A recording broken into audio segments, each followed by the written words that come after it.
all you lovely kings, queens, and in-betweens, my name is Elaine, and I want to welcome you to my Primal TCG Boot Camp, where I'll be hosting classes to help you learn how to play and grow accustomed to the game. In each lesson, I'll be discussing a different game feature to keep things digestible, and in today's lesson, I'll be discussing the game board, which I lovingly nicknamed the Fighty Place. An integral feature in any TCG or tabletop game because this is where the fun happens. Now, without any further ado, let's jump right into things by discussing the areas of the game board where cards are in play. There are 3 areas of the game board where cards are in play. They are the kingdom, the battlefield, and the field. Any card effects that reference a card being in play always refer to cards located in one of these 3 areas. TLDR, if a card is not located in either your kingdom, the battlefield, or the field, then it's not in play. A card is put in play when it moves to either the kingdom, battlefield, or field from another area such as your hand. Since Primal is a TCG, or trading card game, it is played almost entirely with cards. Each player has control of the cards that are in play on their side of the field. However, it is important to note that a card's controller may switch from one player to another during play. If a card a player controls employs an effect that moves it to another area as part of either its effect or cost, that player remains in control of the card and resolves the card's effect even if the card moves to another player's game board. If a card a player controls instructs the player to move it to either player's area by utilizing words and phrases such as your and your opponent's, as part of either its effect or its cost, the card's effect are both activated and resolved as though it were placed in the proper area even though cards always move to its owner's proper area whenever it isn't in play. However, if a card's effects specify moving the card to a specific area and is followed by the phrase, and if you do, the remainder of the card's effect may not be resolved if the card is not moved to the proper area. If a card employs an effect that may only be used once a turn, and control of the card passes to another player later during the turn, the card's effect may not be used again until the following turn. Some cards are public information and some are private. Cards on the game board might either be displayed face up or face down. When they are face up, they are considered public information. This means both players are allowed to pick it up and read it. When a card has been placed face down, it is private information. This means that neither player is allowed to look at it unless a card effect gives them permission to do so, and the card's placement is random. If a card's effect instructs a player to look at any face down cards revealing their order, they are re-randomized following the resolution of the card's effect unless the card's effect explicitly states that the card's order should be maintained. Let's show how this principle would work with a few examples. Example 1. A player plays a card with an effect that allows them to search their deck for a specific card before placing that card in their hand. The card's effect doesn't specify that the deck should be shuffled once the card has been located. However, the player knows the order of their deck now, so it must be shuffled. This rule would also be applied if the card's effect instructed them to search their battle rewards. Example number 2. A player plays a card whose effect instructs them to peer at the top 5 cards of their deck before adding one of them to their hand and discarding all that remain. In this case, there is no need to shuffle the deck afterward since the order of the deck's remaining cards remains a mystery unless the card's effect instructs the player to do so. Field cards are placed in the field card area face up at the game's onset. These cards are in play and cannot be removed from the game or moved to another area of the game board. This card can be likened to a commander and starts in play at the beginning of the game. It's designed to synergize with your deck and you have access to this card's effects throughout the game. You win a Primal TCG match by dealing 10 points of direct damage to your opponent, known as battle rewards. When a player scores a battle reward, cards are moved from their opponent's deck to the battle reward area face down. Your opponent's battle rewards are made from cards you own and are placed on your side of the field. Thus, your battle rewards refer to the battle rewards in your opponent's battle rewards area, while your opponent's battle rewards refer to the battle rewards found in your battle reward area. During the battle phase, character cards are moved to the battlefield face up as organized teams. Character cards may also be played in the kingdom face up, as may permanent strategy cards. In regard to the number of cards that might be found in the kingdom, the limit does not exist. Sorry, I needed to shamelessly stick a Mean Girls reference in there for all you lovely kings, queens, and in-betweens. But in case it wasn't clear, there is no maximum. Any number of character and/or permanent strategy cards may be in the kingdom. Now, let's talk about the essence area. Cards are either moved in or out of this space as the cost for various card effects. They are placed face up. In case this isn't clear, essence is consumed by ability cards or any effect with an essence cost. Both ability and strategy cards are also placed here after they are played. During their turn, players may also move as many cards from their hand to the essence area as they please. When multiple cards are moved from the essence area to pay for the cost of a card, they are moved to the discard pile simultaneously. Turn markers are special in the sense that they are neither in or out of play and indicate which turn each player is on. They begin at 0 and tick up 1 at the end of each turn. They can never dip below 0. Turn markers are often a requirement for playing both character and strategy cards. Although anything can be used to indicate turn, I find that die work best because the amount of numbers they have the ability to display exceeds any other marker I'm aware of. This is helpful because they can easily be used to track the number of turns that take place during a game, which will occasionally exceed what is displayed on an official Primal playmat. I have never exceeded 20 turns during one of my games, so a d20 should be sufficient. The discard pile is the home for all cards that have been discarded, spent to pay for the cost of various card effects, or otherwise moved here for one reason or another. They are always placed face up, meaning they are public information. It is important to note that whenever a card is discarded, it is moved into the discard pile. However, when a card is moved to the pile, and the term discarded was not employed, it is not considered to have been discarded. This may affect some card effects. Each player's deck is placed in the deck space face down. They should be shuffled prior to the onset of any game to ensure card draws are random. As mentioned previously, they are only shuffled again during gameplay if a card effect instructs a player to do so, or if a card effect, such as one that causes a player to search their deck for a specific card, reveals the order of the cards within the deck. The number of cards remaining in a deck is public information, and when an effect directs a player to move, discard, or otherwise access any number of cards in the deck, those cards are moved, discarded, or accessed simultaneously. Cards are moved into the expel area when they are expelled, and placed face up. This area is like the discard area, but expelled cards are harder to gain access to than those found in the discard pile. Since the cards in this area are placed face up, they are public information, as is the number of cards found within the expel area. It is important to note that whenever a card is expelled, it is moved into the expel area. However, when a card is moved to the area and the term expel was not employed, it is not considered to have been expelled. This may affect some card effects. Cards are drawn from one's deck, forming a pool of cards used to play the game. This is known as one's hand. These cards are not yet in play, although they have the potential to be. Players are not allowed to look at their opponent's hand unless a card effect gives them permission, although a player may look at their hand whenever they please. The number of cards in each player's hand is public information, and the maximum number of cards a player can have in their hand at the end of their turn is 7. If they have more than 7 cards in hand, they must discard cards until they reach 7 cards. Now, I'd like to take a few moments to speak about the general play area. Whenever a card is played, it goes on the chain. More about this in a later video. It is placed face up on the game board, in any available space where all players may see it and reference it should the need arise. Once the card resolves, it moves to its proper place. And there you have it, my first ever Primal TCG Boot Camp about the game board. What did you think of my boot camp? Did I leave anything out, or did I answer all of your burning questions? Let me know down below in our shared class notes. I always like to know what you lovely kings, queens, and in-betweens think. And if you like what you saw here today, please smash that like button until it's blue. Subscribe, ring that bell so you'll always know when it's time for boot camp, and I'll catch you all in the next one. Bye guys!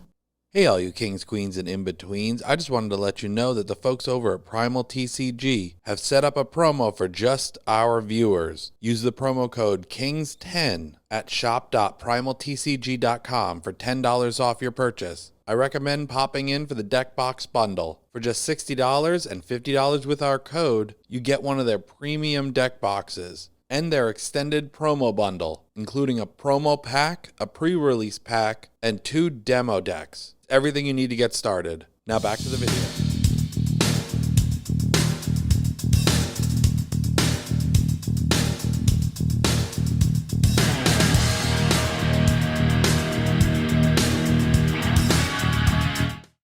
Hi, Tisha Valenza, aka Poison Ivy, and you've just been watching King's Entertainment Reviews.